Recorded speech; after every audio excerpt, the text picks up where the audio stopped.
Good afternoon and very warm greetings from a sunny and dusty Abuja.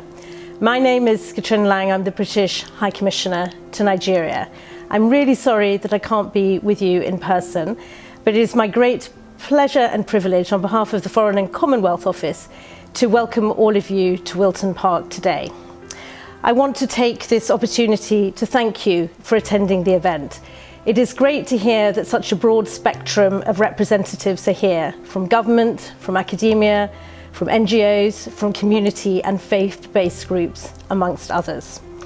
I would also like to express my sincere appreciation to Wilton Park for hosting the event and providing the opportunity to have such an important conversation in such beautiful surroundings. Since I started my role as British High Commissioner in 2018, I have heard from a range of people about the various conflicts facing Nigeria. And I'm sure one thing all of us have in common is the desire to use whatever influence we have to foster social cohesion. So I'm delighted that that is the theme of this conference. All of us who care about Nigeria will be concerned by the levels of violence across the country, in particular the violence affecting the communities across the Middle Belt. I am aware, of course, there are a variety of views about what drives this violence.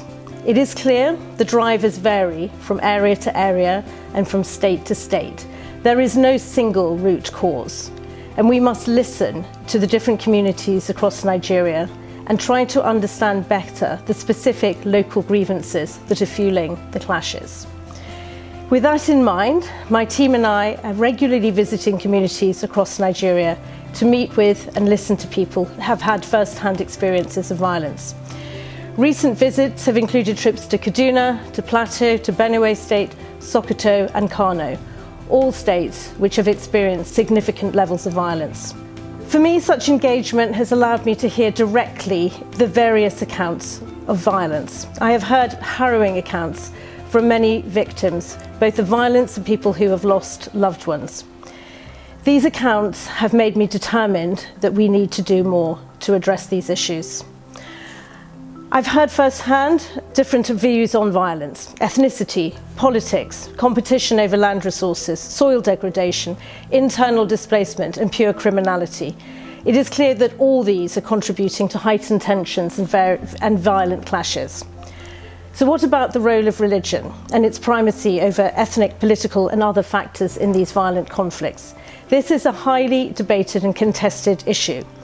It is a debate in which opposing views are held very strongly. But I fear that in some areas, religious difference is being exploited to heighten the rhetoric, stoke tensions and mobilise communities in violence. It is my view we should be very wary of fueling this rhetoric, which will only lead to heightened tensions and a further escalation of violence. It is clear that if religion was removed completely from the equation, the violence would not end.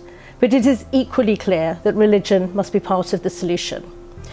In 2019, the British government increased its engagement with faith-based communities with a view to promoting dialogue and helping develop strategies to foster social cohesion and peace building.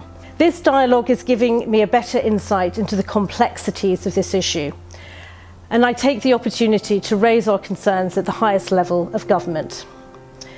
During his 2018 visit, the Prince of Wales discussed interfaith relations and social cohesion. A number of British ministers have now been starting to engage with us on these issues.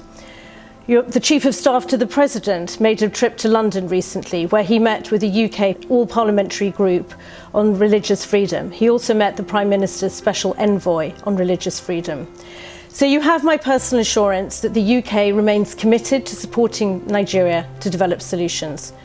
We are clear that we will continue to work as a matter of priority, both to tackle the root causes of violence and to promote cohesion between different communities, as well as increasing our engagement with religious leaders and faith leaders from all the different communities. But this has to be a collective effort, and I hope that we can focus our efforts to thinking together how we can bring our various contributions to bear. I'm also really keen to hear from you following the conference what more you think the UK government specifically can do and should do. This conference is an important step and the conversations will continue. I want to say again on behalf of the Foreign and Commonwealth Office, Thank you so much for attending. I hope you have productive and constructive discussions, and I'm really looking forward to reading the report that emerges. Thank you and enjoy the conference.